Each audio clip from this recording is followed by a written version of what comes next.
పరిమళము నీదేనా నాలో పరవశము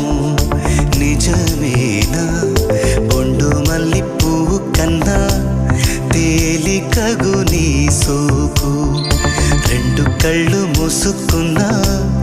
లాగు మరి నీ వైపు సొగసును చూసి పాడ